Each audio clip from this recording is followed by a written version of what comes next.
जय बोलो हनुमान जी महाराज की।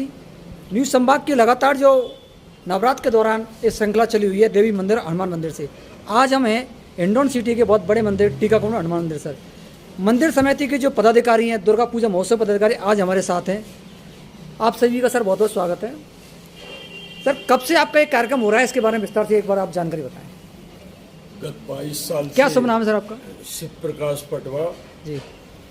गत 21 वर्षों से इस हनुमान मंदिर पर यह माता पूजा महोत्सव बड़े धूमधाम से मनाया जा रहा है। ये 22वां वर्ष है और हम प्रारंभ में हम कुछ दोस्तों ने मिलकर इस कार्यक्रम को प्रारंभ किया। कौन कौन से दोस्त थे उस समय शुरू में? श्री अशोक पाठक और मैं स्वयं विश्व प्रकाश पटवा, सत्येंद्र सिंह वर्मा, अनिल चौबे, ऐसे हम 4-5 मित्रों ने और ये कार्य प्रारंभ किया। उस समय हिंडौन के अंदर देवियाँ तो घर घर में पूजी जाती थी, लेकिन इस तरह चौराहों पर यह कार्यक्रम नहीं होता था। अपने मित्र भाई अशोक पाठक ने आकर बताया कि जिस तरीका से बिहार में, महाराष्ट्र में, गुजरात में और बंगाल में हर जगह यह कार्यक्रम बड़े धूमधाम से मनाया जाता है और आज हमारे यहाँ भी घर घर में देवी मैयाओं को पूजा जाता है, लेकिन सामूहिक रूप से कहीं भी ऐसा कार्यक्रम नहीं होता। तो हम लोगों को एक मातेश्वरी का ऐसा वरदान मिला कि हमने मिलकर और इस कार्यक्रम को जब प्रारंभ किया तो सामूहिक रूप से इस मंदिर पर पहली बार यह 21 वर्ष पहले और दुर्गा मैया की छोटी सी प्रतिमा लाकर हमने यहाँ स्थापित की और 9 दिन हमने खूब धूमधाम से यहाँ पूजा सेवा की। उसका अर्थ ये निकला कि पूरे हिंडौन ने इस कार्य को सराहा और आज यह कार्यक्रम हिंडौन शहर का एक नवरात्राओं का महोत्सव ही नहीं, एक त्योहार के रूप में बड़े धूमधाम से मनाया जाता है। आज हिंडौन शहर के अंदर करीब 25 जगह मोहल्ले मोहल्ले में यह कार्यक्रम किया जाता है और नवरात्राओं में हिंडौन एक ऐसी धर्ममय नगरी और इस तरीका का त्योहार 9 दिन का कि माता बहनें रात को 9-9, 10-10 बजे तक सभी पांडालों में माताओं के दर्शन करते हुए घूमती हैं। ऐसा त्योहार हिंडौन में पहला ही त्योहार है कि जिसमें सभी वर्ग समाज के लोग सामूहिक रूप से मिलकर और इस तरीका की पूजा करते हैं। अशोक जी, क्या इसकी जरूरत पड़ी इतने बड़ा कार्यक्रम रूप देने की? आप लोगों को कैसा लगा, क्यों भावना जागृत हुई, कहाँ से आई? सबसे पहले हमने गंगापुर सिटी में गणेश महोत्सव प्रारंभ किया था। जी हाँ, आप शिवसेना में थे उस समय। हाँ, तो उसी समय उसके 2 महीने बाद ही 1 महीने बाद ही नवरात्रा का उत्सव था। तो जब मैंने सोचा कि गंगापुर में जब ऐसा उत्सव है तो क्यों न हम हिंडौन में करें। हमारे भाई शिव प्रकाश पटवा का चूँकि सिलेट रिको इंडस्ट्रियल एरिया में सिलेट की फैक्ट्री है, ये अपने सिलेट के व्यवसाय से बिहार में, बंगाल में जाते रहते थे। इन्होंने वो पूजा वहाँ देखी है। हमारे शहर में चूँकि ये नई चीज़ थी, तो मैंने सबसे पहले शिव प्रकाश जी पटवा से कहा कि आप बिहार बंगाल जाते हो, आपने वहाँ देखी है किस तरह पूजा होती है। क्या वो होती तो है, पर हमारे शहर में तो ऐसा कोई रिवाज नहीं है। मैंने कि माता चाहेगी तो अपना आप यहाँ भी घर घर में सब लोग साथ देंगे, सहयोग देंगे, और हमने ये शुरुआत कर दी। और इसकी आवश्यकता इसलिए पड़ी कि एक समय ऐसा था हिंडौन में कि यहाँ पर जो रामलीला होती थी, वो रामलीला का उत्सव जो मनाया जाता धूमधाम से, वो बंद हो चुका था। रामलीला नहीं हो रही थी निरंतर। तो 9 दिन के लिए जो हमने दुर्गा पूजा प्रारंभ की, तो एक तरह से धार्मिक कार्यक्रम ऐसे नवरात्रा में होने चाहिए। तो इसलिए सभी वर्गों को जोड़ने के लिए, सभी समाजों को जोड़ने के लिए, आपस में प्रेम भाव और हिंदुत्व के बढ़ावा देने के लिए आज बड़ी खुशी की बात यह है कि हिंडौन में जो हिंदू समाज में सबसे जो पिछड़ी पंक्ति पर खड़ा हुआ है हमारा वाल्मीकि समाज। आज वाल्मीकि समाज में भी 3 स्थानों पर दुर्गा पूजा की जा रही है। हमारे कोली समाज में भी की जा रही है। तो हर समाज में, हर वर्ग में, ये हिंदू समाज के हरिजन से लेकर और शीर्ष ब्राह्मण तक, क्षत्रिय, वैश्य, सबको इस दुर्गा पूजा ने इस तरह से जोड़ दिया है। हिंडौन में हर मोहल्ला, हर गली में आज सामूहिक रूप से दुर्गा पूजा हो रही है और इसमें आपस में प्यार उमड़ता है, एक दूसरे के प्रति भावना बढ़ती है और धर्म कर्म के प्रति भी हम सचेत रहते हैं। शुरू में जब आपने शुरुआत की थी, जब क्या रुझान था, बाद में क्या बदलाव आता गया इसमें? प्रारंभ में जब हमने 20 साल हो गए लगभग आपको। हाँ, तो प्रारंभ में जब की थी तो हम 4-5 मित्रों ने मिलकर के सीमित साधनों से इसी स्थान पे की? इसी स्थानों पर प्रारंभ की थी। टीका कुंड चूंकि हनुमान जी का चमत्कारी स्थान है और ये कहा जाता है, शास्त्रों में भी लेख है कि जहाँ हनुमान जी होते हैं, माँ दुर्गे माँ जगदम्बे की स्थापना की जाए तो बहुत प्रसन्न रहती हैं। तो हमने यहाँ पर जब प्रारंभ की थी तो हम अपने मित्र, जब माँ को रोजाना नई पोशाक चाहिए तो उस समय हम अपने परिवार में अपनी पत्नी, अपने परिवार के लोगों के लिए, जो महिलाओं के लिए वस्त्र खरीदते थे, तो जैसे कोई होली पे खरीदते हैं, कोई शादी विवाह पे खरीदते हैं, तो हमने एक नई परंपरा शुरू की कि माँ की जो 9 दिन की पोशाक है उसके लिए हम भाई आपस में पोशाक माँ से खरीदते, उनको पहले माँ को पहनाते और उन्हीं को बाद में अपने घर ले जाते थे। हमने नए वस्त्र का समय रख लिया कि नवरात्रा में माँ के लिए खरीदेंगे, वही पोशाक घर में जाएगी। आज वो बढ़कर इतना हो गया कि यहाँ पोशाक के लिए लाइन लगी रहती है कि आज हमारी पोशाक चढ़ाओ, और पोशाक के साथ साथ 40-40, 50-50 हज़ार रुपये का रोजाना हलवा छोले का प्रसाद वितरित होता है। आज ये कार्यक्रम इतना बड़ा रूप ले लिया कि यहाँ पर कम से कम पहले जो हम कुछ 10-5 हज़ार रुपये में कार्यक्रम को करते थे, आज लाखों रुपये में, और आगे से आगे हमारे मित्र मिल रहे हैं, सहयोग मिल रहे हैं, दानदाता मिल रहे हैं। जो कोई अपनी ओर से चाहता है, अपनी माँ से मनोकामना रखता है, माँ के दरबार में अरदास लगाता है और उसकी मनोकामना पूरी होती है, तो कोई अपनी ओर से प्रसाद वितरित करवाता है, कोई कुछ करवाता है। ये कार्यक्रम इस तरह से चल रहा है। तो क्या युवा वर्ग भी लगातार आपसे जुड़ता जा रहा है? युवा वर्ग भी हमें बहुत सहयोग करता है और एक युवा वर्ग में एक धर्म के प्रति एक रुझान, अपनी संस्कृति के प्रति एक रुझान देखने को मिलता है। शाम को हम महाआरती जब करते हैं उस समय 70% युवा वर्ग हम लोगों के साथ में इस पंडाल में खड़ा दिखता है और सभी बड़े धूमधाम से माँ की महाआरती का कार्यक्रम करते हैं। आप इसकी व्यवस्था को लेकर पुलिस प्रशासन का सहयोग लेते हैं या आपकी टीम ही काम करती है? कैसे, मतलब भीड़ को नियंत्रित करने के लिए, व्यवस्थाओं के लिए? वैसे तो खुद इस पंडाल में ही इतनी शक्ति है कि यहाँ आने वाला व्यक्ति, दर्शनार्थी अपने सच्चे मन से, सच्ची लगन से यहाँ दर्शन करने आता है।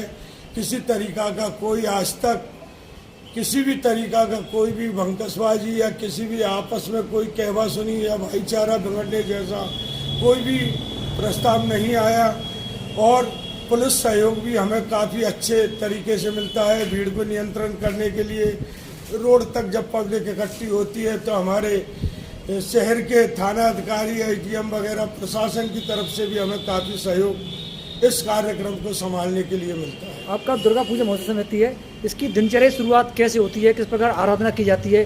दर्शकों को थोड़ी जानकारी दें हिंदुत्व के बारे में। भाई किस प्रकार आप आराधना करते हो संस्कृति को लेकर? कब से दिनचर्या होती है, कब तक चलती है?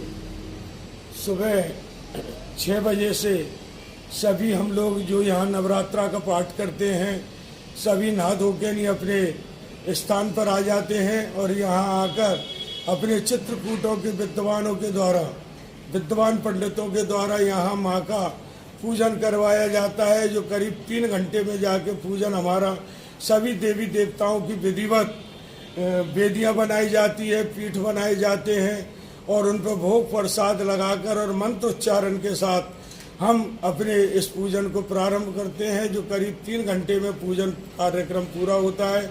उसके तत्पश्चात सभी मिलके माँ की आरती उतारते हैं और प्रसाद वितरण करते हैं।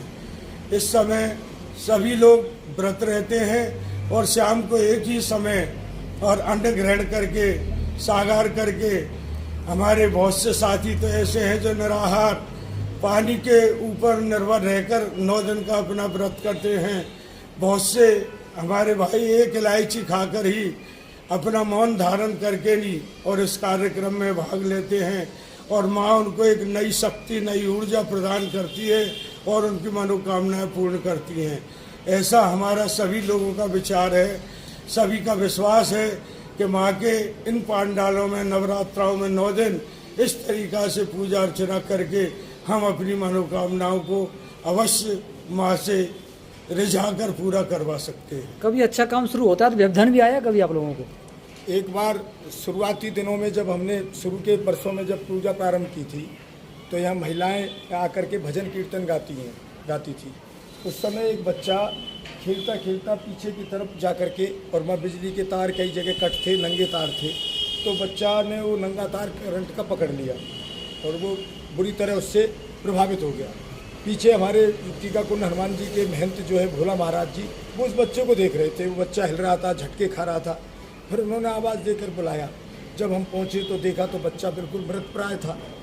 उसको लेकर हम बच्चे को, कुछ साथी लोग अस्पताल की तरफ भागने लगे। मुख्य द्वार पर ही डॉक्टर विनोद जी शर्मा, जो उस समय चिकित्सक थे, वो आ रहे थे। उनको बच्चे को दिखाया तो उन्होंने देख कर कहा कि बच्चे में तो कोई भी, इसके तो प्राण निकल गए बच्चे की। तो तब हमने देखा कि और कोई रास्ता नहीं है। माँ हमारी तो क्या परीक्षा ले रही है, हमारा तो यहाँ पांडाल में हमारे लिए तो बहुत बड़ा कलंक लग जाएगा।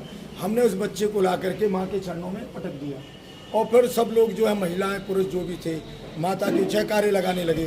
तो लगभग 10-15 मिनट हुए होंगे, 150 जयकारे लगाए होंगे। इतनी देर में वो बच्चा रोने लग गया और वो बच्चा एक तरह से उसका पुनर्जन्म, नया जन्म हुआ उस बच्चे का। तो वो ऐसा चमत्कार हुआ, चूँकि वो परिवार भी हमारे यहाँ पीछे रहता है। जब ये लोगों को मालूम पड़ा, जो महिलाएं थी उन्होंने घर घर जाकर बताया, तो ऐसी श्रद्धा भाव बना। तो उसके बाद हमें नित नए चमत्कार यहाँ देखने को मिले। एक बार हमारे अध्यक्ष केदार जी अग्रवाल, जो उस समय अध्यक्ष थे, उनकी पुत्री बॉम्बे में एक हॉस्पिटल में एडमिट थी, प्लेटलेट बहुत डाउन थी। हमने उनसे पूछा कि क्या ऐसे सुस्त क्यों हैं, कि मेरी बेटी का आयुष उसमें सीरियस है, आईसीयू में सीरियस है और हालत बहुत ख़राब है। तो हम दोनों भाइयों ने, जब हम आरती करते हैं महाआरती, तो माँ के समक्ष अरदास लगाई कि माँ हमारा आज तक का जो भी पुण्य कर्म है और कुछ चमत्कार दिखाए, तो उस बच्ची को जो है उसकी हालत ख़राब है, हमारे अध्यक्ष जी की स्थिति बड़ी इस समय बड़ी चिंतित हैं, तो माँ कुछ रक्षा करो।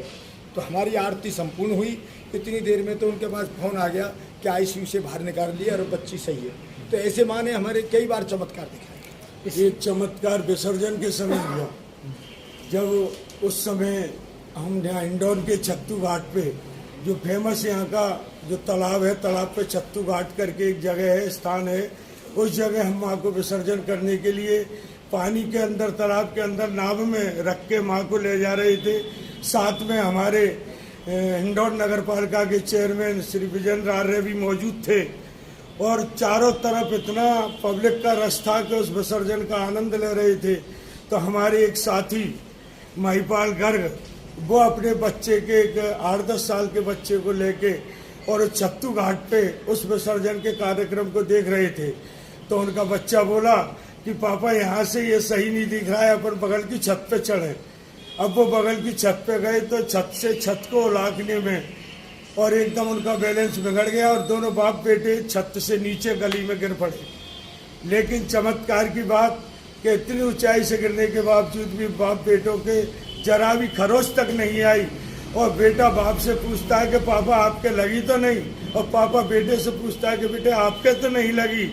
ऐसा चमत्कार मातेश्वरी का हमें देखने को रोज नए मिलते हैं। इस कारण आस्था लगातार बढ़ती गई यहाँ पर। इस तरीके से इस कार्यक्रम हमारे सब साथी जो हम नवरात्रा करते हैं यहाँ पर निरंतर, तो हम जिस दिन स्थापना होती है वहाँ सुबह 6 बजे यहाँ आ जाते हैं, अपने वस्त्र लेकर के आ जाते हैं और उसके बाद यहाँ से दरवाजे से बाहर हम नहीं जाते और हम यहीं पर रात्रि दिन अपने घर परिवार को भूल कर यहीं पे रहते हैं। जिस दिन माँ की सवारी विसर्जन करने ले जाएंगे उसी दिन हम इस बाउंड्री से बाहर निकलते हैं और विसर्जन के पश्चात ही अपने घर जाते हैं। तो 9 दिन के लिए घर में रहकर, घर से दूर रह करके हनुमान जी के पवित्र स्थान पर हम ये सामूहिक रूप से सब मिलकर दुर्गा पूजा करते हैं। बहुत बहुत धन्यवाद सर आप सभी के लिए।